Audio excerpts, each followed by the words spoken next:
특별히 이 대한예수교 장로회 합동교단은 이 개혁신앙을 고수하는 입장입니다. 그럼 이 개혁신앙의 가장 중요한 것은 무엇인가? 단 한마디 가장 중요한 것은 무엇인가? 학교에서 배운 게 있다면 하나님의 주권이라는 것입니다. 즉, 우리가 구원을 받고 또한 하나님 나라로 부르심을 받는 그 모든 일에는 우리의 공로나 노력이 들어간 것이 아니라 하나님이 주권적으로 우리를 인도하신다는 것입니다. 그런 관점에서 우리의 삶과 우리의 모든 영광은 온전히 하나님의 것이라고 고백하는 것입니다. 특별히 이 개혁신학을 많은 사람들이 어떻게 비판하느냐 하면 너무 칼 같다는 겁니다.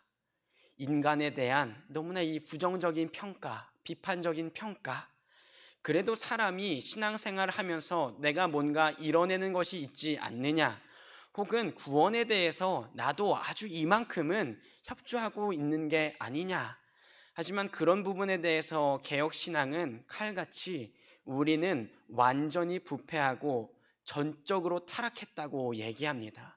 그렇기 때문에 우리의 삶에서는 하나님이 은혜를 주시지 않으면 하나님께 조금도 나아갈 마음조차 생기지 않는다는 것입니다. 특별히 오늘 아브라함의 삶을 통해서 하나님이 아브라함을 어떻게 믿음의 조상으로 만들어 가시는가를 살펴보며 이 믿음조차도 하나님의 주권에 있구나라는 것을 나누려고 합니다. 아브라함 하면 어떤 수식어가 생각나십니까? 아마 대부분 교회 생활을 오래 하신 분들은 믿음의 조상 아브라함을 생각하실 겁니다. 근데 아브라함의 삶을 보면요, 항상 믿음이 좋지 않아요. 누구랑 비슷하게요? 우리와 비슷하게요. 아브라함이 더 뛰어난 사람이었을 수도 있고 아닐 수도 있지만, 사실 이 성경을 보면 좋은 얘기만 기록하면 얼마나 좋겠습니까? 역시 아브라함은 믿음의 조상이어서 믿음의 선택만 했구나 라고 기록되면 너무나 좋은 얘기겠지만, 하나님은 아브라함의 일대기를 그렇게 기록하시지 않습니다.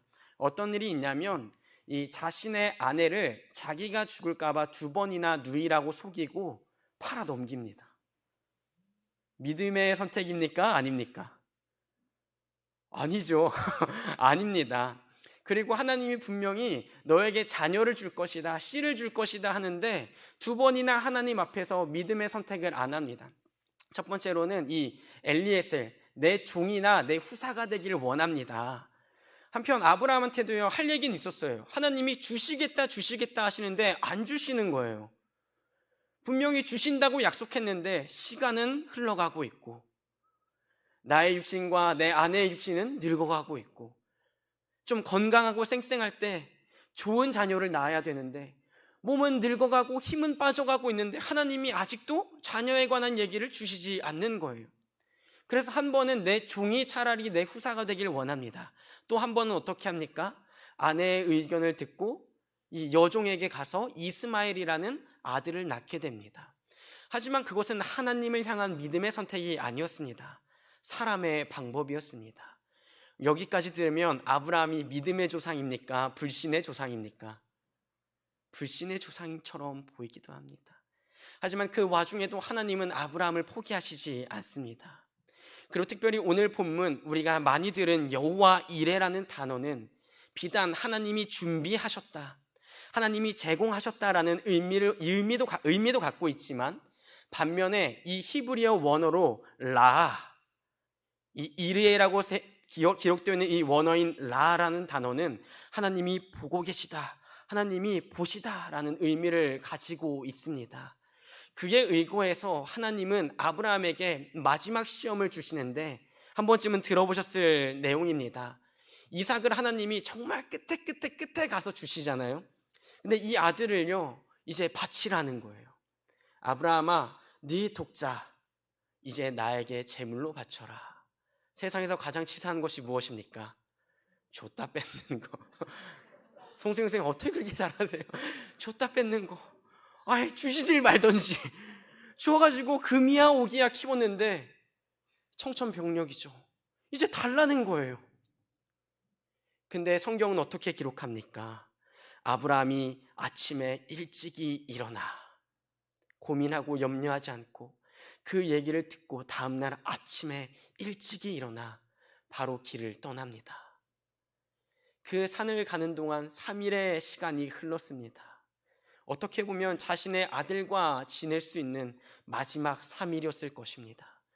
그리고 이제 본격적으로 산으로, 하나님이 준비하신 그 산으로 올라갈 때에 종들은 아래 두고 우리가 산에 올라가서 예배를 드리고 우리가 다시 오리라, 믿음의 고백을 남기고 아들과 올라가게 되는 것입니다. 근데 또 올라가는 길에 그냥 조용히 올라가면 되는데 이삭이 어떤 얘기를 해요? 아버지, 장작도 여기 있고 불도 있는데 제물로 바칠 제물은 어디 있습니까? 만약 제가 그 아버지라면 그 질문이 얼마나 가슴 아팠을까요? 속으로는 알고 있겠죠.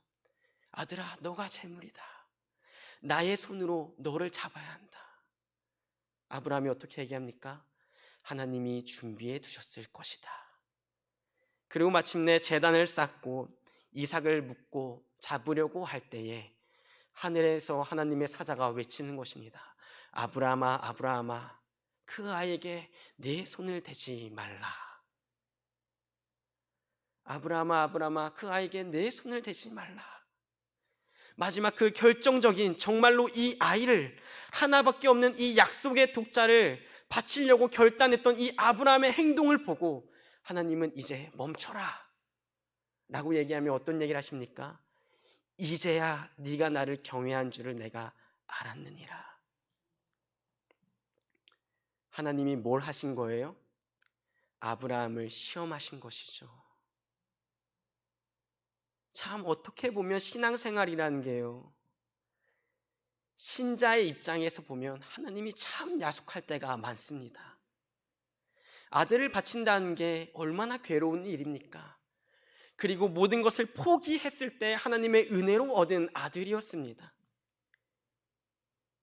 그 독자를 하나님이 바치라고 하고 3일 길을 걸어가게 하시고 그 산에 올라가면서 이삭의 입술에서 제물은 어디 있습니까? 라는 질문이 던져지게 하고 그 아들을 결박하여서 제단 위에 올려놓고 정말로 칼로 찌르려고 할 때에 그때에 가서 하나님은 멈추라고 얘기하시는 거예요.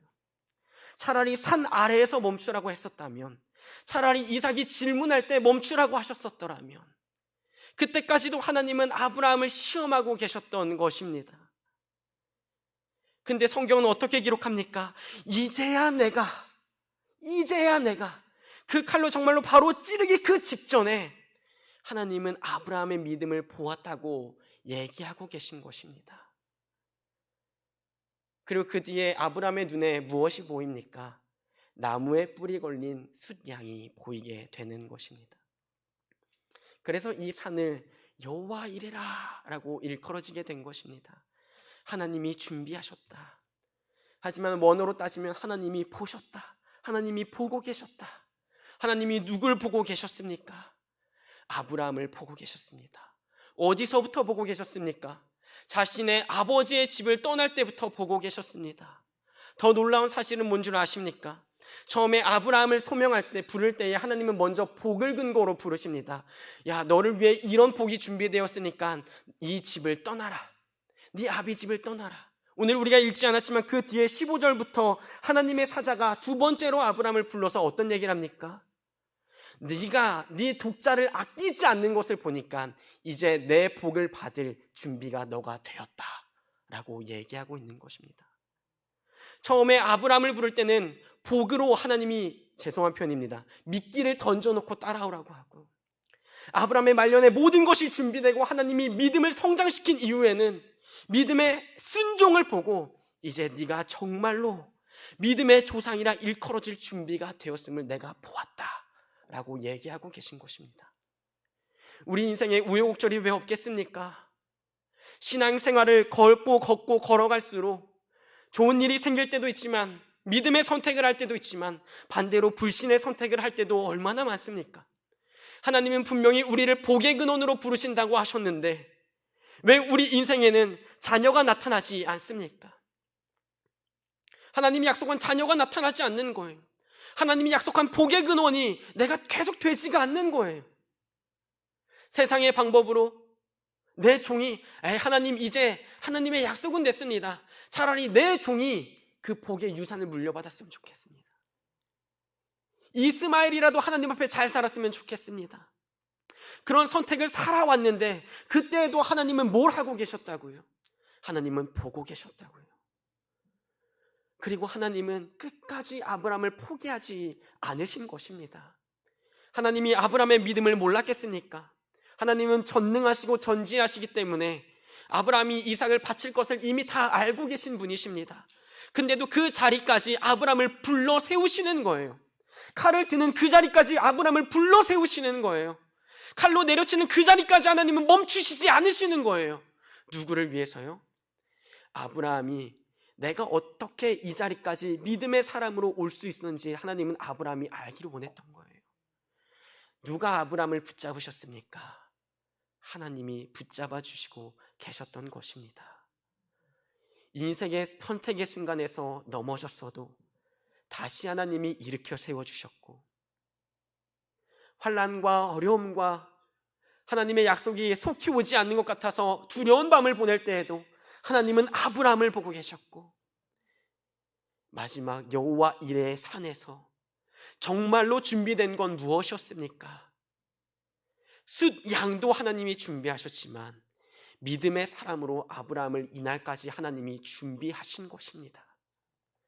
그렇게 로마서에서는요, 아브라함에 대해서 좋은 얘기만 넘쳐납니다. 실패와 잘못된 선택을 한 사람이기도 하지만 그것은 다 떼어놓고 아브라함이 어떻게 믿음으로 살아왔는지 너희가 아느냐? 아브라함이 왜 우리의 믿음의 조상인지를 아느냐? 혹 어떠한 학자는 그래서 로마서 4장을 아브라함을 향한 하나님의 성적표라고 얘기하기도 합니다. 그 성적표에는요, 실수가 없어요. F, 이 학점으로 F 맞은 선택들이 있었는데도 불구하고 로마서에는 적혀있지 않는 거예요. 아브라함은 항상 A뿔이었어. A뿔이었어. A뿔이었어. 그 삶의 주권을 누가 붙잡고 계셨기 때문입니까? 하나님이 붙잡고 계셨기 때문입니다. 우리도 신앙생활을 이어가고 인생을 살아갈 때에 종종 불신의 선택을 하고 종종 하나님의 약속이 성취되지 않는 것 같아서 괴로워하고 종종 하나님을 향한 선택보다 세상을 향한 선택이 어떻게 보면 더 나은 복이라고 하나님께 울며 기도할 때도 있습니다. 하지만 그럼에도 그렇게 슬픈 마음으로 울고 있던 그 밤에도, 불평하던 그 밤에도, 잘못된 선택을 하던 그날에도 하나님이 아브라함을 보고 계셨고 다시 이끌어 주셨다면 그 아브라함의 하나님은 오늘 우리의 하나님인 줄 저는 믿습니다. 맞습니다. 우리는 전적으로 부패하고 전적으로 타락한 죄인이라 우리 안에서는 선한 것이 날 수 없습니다. 그렇기 때문에 우리는 하나님의 은혜와 긍휼이 필요합니다. 맞습니다. 그릇된 선택을 더욱 많이 했습니다. 그렇지만 하나님은 우리 인생의 성적표, 우리의 결과표를 내실 때 누가 봐도 F고 좀 잘 쳐주면 D일 것입니다. 그러나 하나님은 그것을 입력하지 않으시고 최종 성적표에는 A뿔, A뿔, A뿔. 아브라함은 믿음의 조상이었어.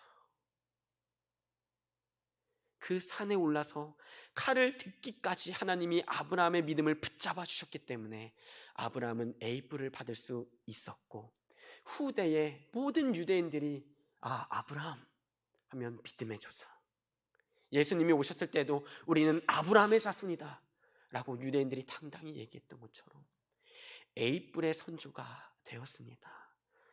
하지만 창세기에서는 아브라함의 인생의 점수를 살펴보면 결코 A뿔을 줄 수 있는 사람이 아닌데도 하나님이 아브라함을 주권적으로 붙잡고 계셨기 때문에 그의 인생에는 A뿔이라는 도장이 찍힐 수 있었던 것입니다. 우리 인생도 하나님이 그렇게 이끄실 줄 믿습니다. 남들이 보고 내가 봐도 F인 것 같지만 그날의 그 산에 우리가 믿음으로 칼을 들고 독자를 바치는 그 믿음을 우리에게 주셔서 칼을 내어치려고 할 때 네가 그동안은 F였던 것 같지만 이제 너를 내가 A뿔로 만들어 놨다고. 그래서 아브라함의 고백은 무엇입니까? 이곳은 여호와 이레라고, 하나님이 나를 준비시켜 두셨다고, 하나님이 나를 보고 계셨다고, 하나님이 내 아들 대신 순양을 이미 준비해 두시고 나를 보고 계셨다고.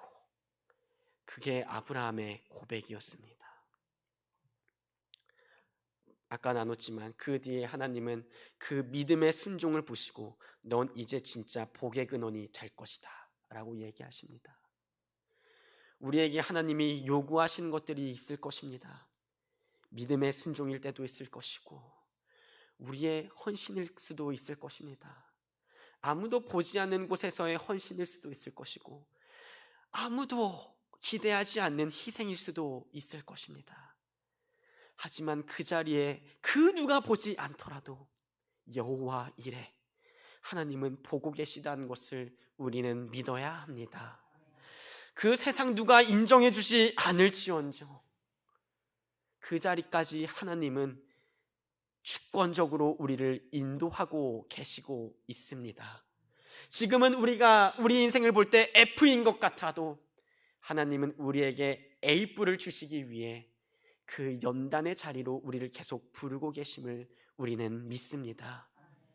그래서 개혁신앙, 아니 성경은 끊임없이 하나님의 주권을 얘기하고 있는 것입니다. 아브라함을 보느냐? 아브라함은 이렇게 실패했던 사람이야. 근데 그가 마지막엔 어떤 결정하는 자리까지 믿음의 조상으로 올라갑니까? 가장 귀한 아들을 하나님께 바치기까지 순종의 사람이 된 것처럼 오늘 하나님은 여러분을 그 순종의 사람으로 바꿔가고 계시고 있는 것입니다. 종종 우리 삶에 어려운 시험이 찾아올 때에 우리가 낙심하지 말아야 할 것은 그래도 하나님이 나를 보고 계시구나, 나를 어디의 자리로 준비하고 계시구나, 그것을 믿는 믿음으로 따라가고 있는 것입니다. 그 후의 내용 2번이나 살펴봤지만 그 믿음의 시험 뒤에 하나님은 이제 완전히 인정해 주시는 거예요. 너는 복의 근원이 되기에 합당한 사람이라고, 너는 믿음의 조상이 되기에 합당한 사람이라고. 그 시험을 통과해야 하나님의 약속이, 그동안은 하나님의 약속으로 있었지만 이제는 아브라함의 것으로 오게 되는 것입니다. 하나님의 시험 가운데 계십니까? 다시 하나님의 주권을 의지하십시오. 주님, 나는 F인데 하나님 나를 좀 붙잡아 주십시오. 그리고 그 시험을 하나님의 은혜로 통과한 뒤에 하나님은 우리에게 예비하신 그 약속을 다시 얘기하시며 이제 이 약속은 완전히 너의 것이야 라고 인쳐주실 것입니다. 말씀을 마무리하려고 합니다. 오늘 아브라함의 삶을 짧게 나누면서 여호와 이레, 아브라함을 끝까지 준비시키신 하나님, 아브라함을 끝까지 보고 계셨던 하나님, 눈을 떼시지 않았기 때문에 칼을 내렸을 때 하나님은 멈추실 수 있었던 것이었죠. 그리고 그 아들 대신 순양을 미리 준비하시고 낙심하지 않게 하신 그 하나님, 그 하나님은 저와 여러분의 하나님입니다. 오늘 하나님이 무엇을 여러분에게 요구하고 계십니까? 오늘 하나님이 여러분의 삶 가운데 어떤 어려운 문제를 두고 계십니까? 그 문제 가운데, 그 상황 가운데 문제와 상황을 보는 것이 아니라, 아니 혹여나 그 문제로 인해 넘어졌을지언정 다시 하나님이 여러분을 일으켜 세워 주실 것입니다. 누구처럼요? 아브라함처럼요. 그리고 아브라함처럼 그 산으로 여러분을 끝까지 인도하시고 붙잡으실 것입니다. 그리고 그 자리에서 여러분의 믿음을 하나님이 다시 확증해 주실 것입니다. 그 후에 하나님이 우리에게 예비하신 복을 누리며 그 복을 다음 세대에게 증거하고 유산으로 남길 수 있는 우리가 되기를 소망합니다. 제가 잠시 기도하겠습니다.